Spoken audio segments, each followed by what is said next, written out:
are not fully vulnerable. Our body.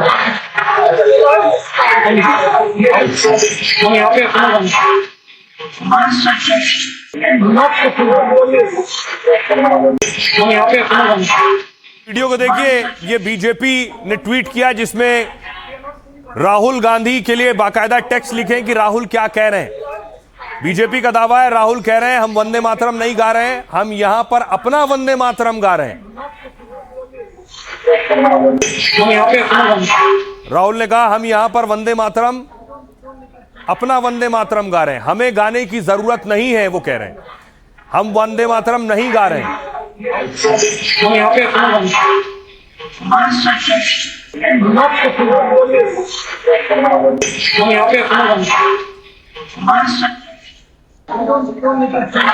They are not fully vulnerable. Our body. अब ये आपको बताऊं, उसके बाद बवाल शुरू हुआ, अलग अलग जगह प्रदर्शन शुरू हुए। तस्वीर देखिए, सिलीगुड़ी की तस्वीर आप देख रहे हैं। सिलीगुड़ी में लोग मशाल लेकर सड़कों पर निकले।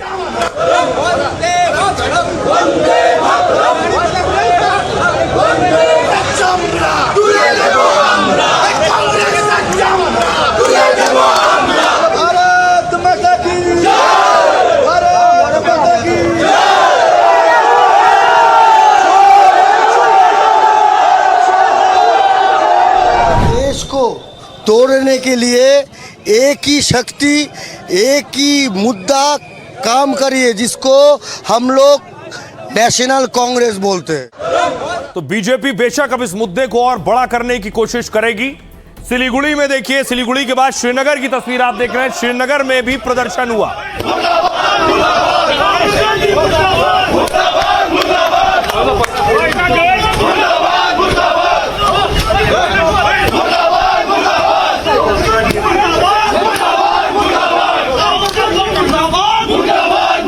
उन्होंने इस नेशनल सॉन्ग का अपमान किया, उसके लिए राहुल गांधी हो, खड़गे जी हो, सोनिया गांधी जी हो, उनको माफी मांगनी चाहिए। क्योंकि हमेशा कांग्रेस की यही रीत और रिवायत रही है। कांग्रेस ही वो पार्टी है जिसने जिन्ना के कहने पे इस नेशनल सॉन्ग से कुछ पंथियां काटी थी। अब देखिए, हर शहर में प्रदर्शन हो रहा है। अमृतसर देखिए, अमृतसर में भी पुतला जलाया गया। बीजेपी के कार्यकर्ताओं ने प्रदर्शन किया।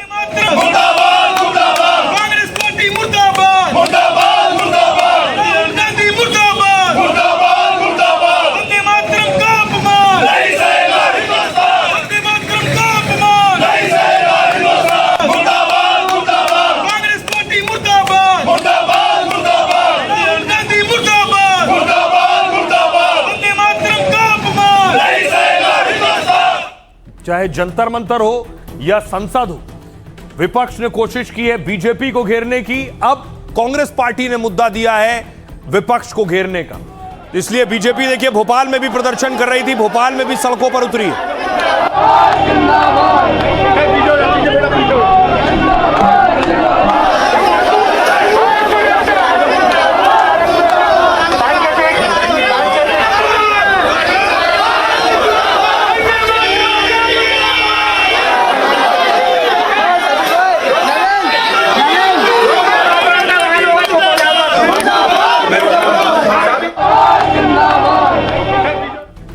अब आपको दिखाता हूं अगली तस्वीर देखिए। यह तस्वीर आप देख रहे हैं बनारस की, वाराणसी की तस्वीर। वाराणसी में भी बीजेपी कार्यकर्ता प्रदर्शन कर रहे हैं।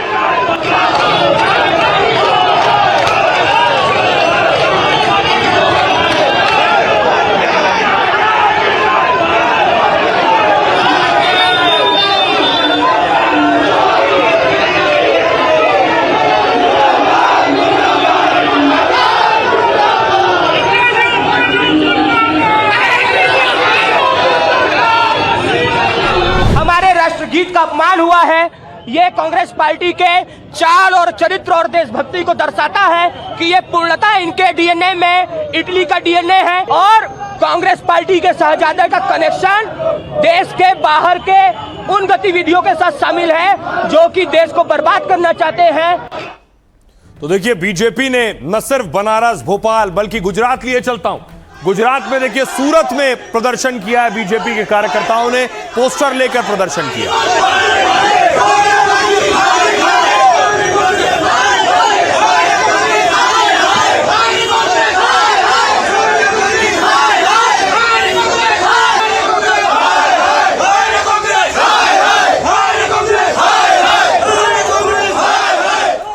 महाराष्ट्र लिए चलता हूं। देखिए जरा, मुंबई में भी सड़कों पर उतरे कार्यकर्ता बीजेपी के, मुंबई में भी प्रदर्शन हुआ। हम तो राधे श्याम कहेंगे, हम तो सीताराम कहेंगे, हम तो राधे श्याम कहेंगे, हम तो सीताराम कहेंगे, हम तो सीताराम कहेंगे, हम तो राधे श्याम कहेंगे, रा रा रा रा राधे श्याम, रा रा रा रा सीताराम, सी सी सी सी सीताराम, हम तो राधे श्याम कहेंगे, हम तो सीताराम कहेंगे। तो सवाल यह है, क्या वो कमजोर नब्ज फिर बीजेपी के हाथ में कांग्रेस ने दे दी है? इसलिए अब बीजेपी इस मुद्दे पर कांग्रेस को घेर रही है। बड़े बड़े नेता अटैक कर रहे हैं। देखिए, सबसे पहले मैं आपको बताऊं, गृह मंत्री अमित शाह ने कहा वोट बैंक के लालच में कांग्रेस ने वंदे मातरम को भुला दिया।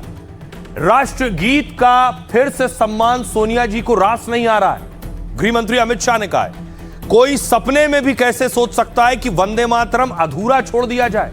सोनिया जी, आपका यह पाप देश की जनता माफ नहीं करेगी। जयराम रमेश ने कहा, इंदिरा भवन में वंदे मातरम का पूरा गायन हुआ है, इसे रोकने का कहीं कोई प्रयास नहीं किया गया। कांग्रेस अध्यक्ष खड़गे जी भी काफी देर तक खड़े रहे, इसलिए सोनिया जी ने उनके लिए कुर्सी लाने को कहा था। यानी जो तस्वीरें मैंने शुरू में आपको दिखाई, जयराम रमेश का कहना है वो सोनिया गांधी खड़गे जी के लिए कुर्सी मंगवा रही थी। शुभेंदु अधिकारी ने कहा, कांग्रेस एक खास वोट बैंक को खुश करने की कोशिश कर रही है। वंदे मातरम के अपमान पर पूरा बंगाल बहुत गुस्से में। सोनिया गांधी और कांग्रेस को इस पर तुरंत माफी मांगनी चाहिए।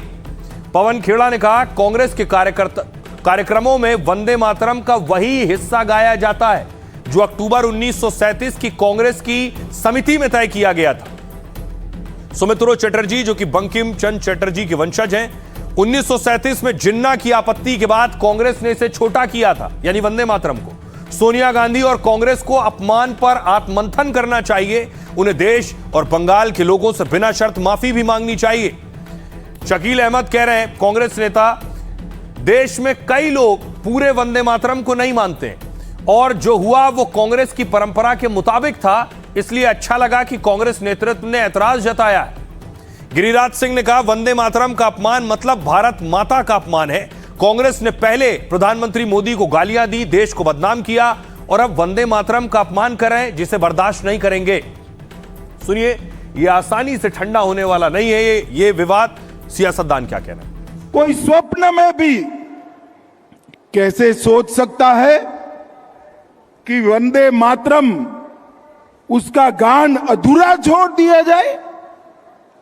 कांग्रेसियों को शर्म आनी चाहिए, और जरा भी शर्म बची है तो दो हाथ जोड़कर बंकिम बाबू की अमर आत्मा से और देश की जनता से माफी मांगी। इन्होंने वंदे मातरम नहीं गाया, इन्होंने राष्ट्रगान भी नहीं गाया, इन्होंने 52 साल तक झंडा तिरंगा भी नहीं फहराया।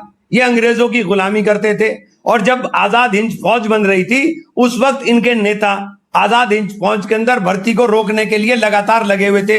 ये हमको बता रहे हैं। सर्वोच्च नेतृत्व के इस आचरण की निंदा करते हैं और यह अपेक्षा करते हैं कि कांग्रेस पार्टी इसके लिए देश से माफी मांगे और यह स्पष्टीकरण दे कि उन्होंने ऐसा आचरण क्यों किया। जब ये कानून पार्लियामेंट में पास हो रहा था तो देश के गृह मंत्री नहीं थे और प्रधानमंत्री भी नहीं थे, तो यही सबसे बड़ा अपमान है ना। वंदे मातरम का अपमान करने वाले के खिलाफ सख्त कानून एक बन रहा था, और उस वक्त देश के गृह मंत्री और देश के प्रधानमंत्री सदन में उपस्थित नहीं थे। चेयरपर्सन ने कांग्रेस प्रेसिडेंट की उपस्थिति में वंदे मातरम को अपमान किया है। इसमें पूरा बंगाल में बहुत बड़ा आक्रोश है। कांग्रेस चेयरपर्सन आपने क्षमा स्वीकार करे और रिस्पांस करे। वंदे मातरम का विरोध सिर्फ वही मानसिकता के लोग कर सकते हैं जिनकी मानसिकता दिमागी नक्सल इकोसिस्टम की मानसिकता है। प्रशंसा की हो वंदे मातरम पे आपके मंत्री की, उस पर घटिया स्तरहीन ये आरोप लगाना भाजपा की घटिया मानसिकता का परिचायक है। मेहरबानी करके राष्ट्रगान, राष्ट्रगीत और राष्ट्रध्वज को छोड़ के राजनीति करो। अब देखिए, मुद्दा इतना बड़ा हो गया है कि पुलिस थाने तक पहुंच गया है। अलग अलग शहरों में शिकायत दी गई है, एफआईआर दर्ज करने की तस्वीर आप देख रहे हैं। सोनिया गांधी के खिलाफ पुलिस थाने में शिकायत दी गई है।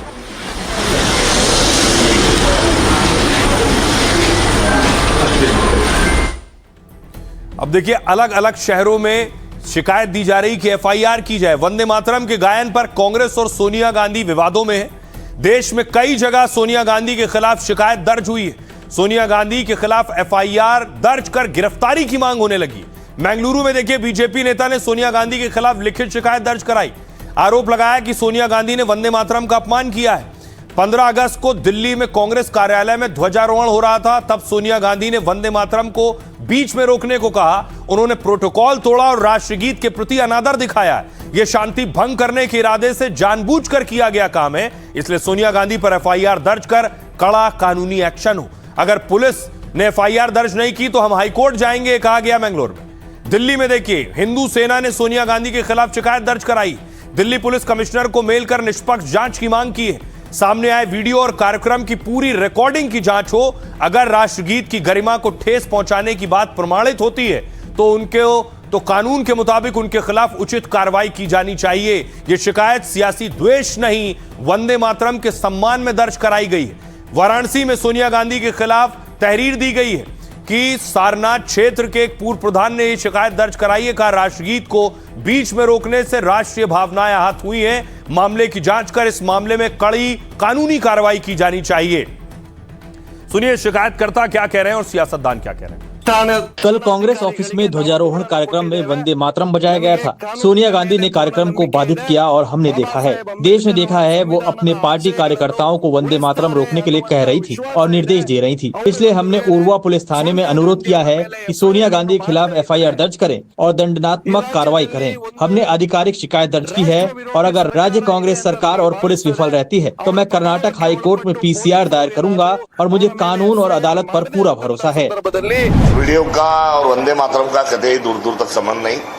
खड़गे जी की उम्र देखते हुए और उनको खड़े रहने की जो दिक्कत है उसको दूर करने के लिए वहाँ कुर्सी की प्रबंध क्यों नहीं किया, इस बारे में सोनिया जी बोलते हुए नजर आ रहे हैं। मगर भारतीय जनता पार्टी के पास करने के लिए कुछ नहीं, बोलने के लिए कुछ नहीं, और पिछले लंबे समय से उन्होंने कुछ काम नहीं किया, इसलिए वो बात का घुमा फिरा कर करे, बात को बतंगड़ नहीं बना रहे, तो बात को घुमा फिरा कर पेश कर रहे। राहुल गांधी, सोनिया गांधी, खड़गे जी, ये पता है कि उन्होंने वंदे मातरम को बंद करने के लिए भी कह दिया और ये भारत का अपमान है। वंदे मातरम का अपमान मतलब भारत का अपमान है।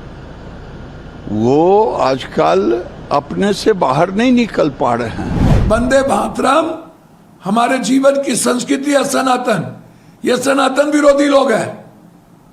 ये झंडा नहीं फहरा है 40 साल। भगवान के अस्तित्व को सावरकर ने कहा नहीं है। हेडगेवार और दीनदयाल ने राम को भगवान मानने से इनकार कर दिया था। रोपिएगा बबूल, खाइएगा खजूर, गोबर पर जितना घी डालिएगा उतना मां गोबरे का आएगा।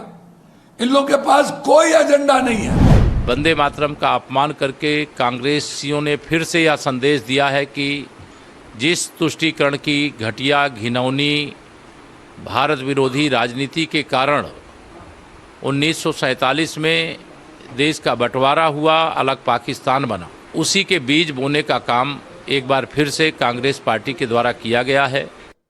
यह बवाल इसलिए और बड़ा हो रहा है क्योंकि हाल ही में वंदे मातरम पर एक सख्त कानून आ गया है। उसे राष्ट्रगान, जनगण मन जैसा ही मुकाम दिया गया है। देखिए, सजा भी है इसमें।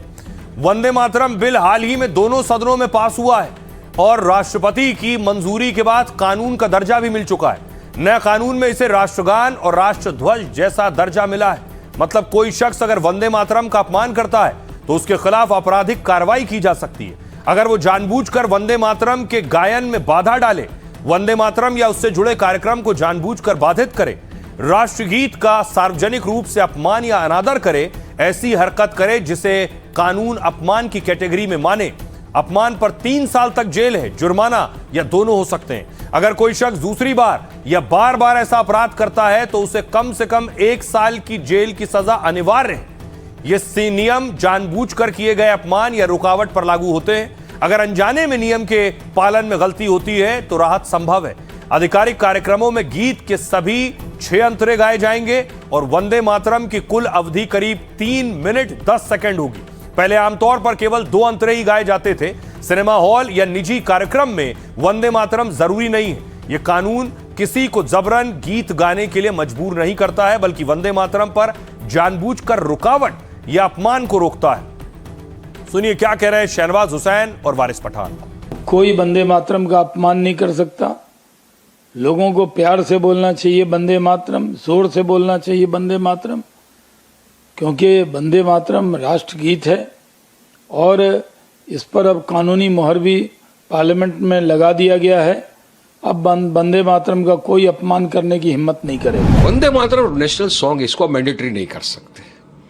मान देते, सम्मान देते, लेकिन आप बोलोगे कि पढ़ना ही पड़ेगा तो ये तो गलत बात है ना। भाई सुप्रीम कोर्ट का आदेश है, संविधान मुझे प्रोटेक्ट करता है, मगर इनको ध्यान भटकाना है मेन मुद्दों से। तो एक ही चीज़ है, नफरत फैलाओ मुसलमानों के खिलाफ, ये करो इस तरह की बात और लोगों का ध्यान भटकाने की बात कर रहे हैं। हम नेशनल एंथम पूरी तरह पढ़ते थे, पढ़ते रहेंगे गर्व के साथ। झंडे को तो हमेशा सलाम है, लेकिन आप किसी को फोर्स नहीं कर सकते वंदे मातरम बोलने के लिए। वंदे मातरम उस समय गीत गाया जाता था कि छीन सकती है नहीं सरकार हमसे वंदे मातरम, हम गरीबों के गले का हार वंदे मातरम। वो वंदे मातरम जो आजादी का मंत्र था, उसको आजादी के इतने वर्षों बाद माननीय मोदी जी के नेतृत्व में न्याय मिला है। और अब प्रत्येक कार्यालय से लेकर प्रत्येक प्रतिष्ठान में जिस प्रकार हमारे राष्ट्रगान को महत्व है, उसी प्रकार हमारे वंदे मातरम को भी महत्व मिले। लेकिन इससे पहले प्रधानमंत्री नरेंद्र मोदी ने लाल किले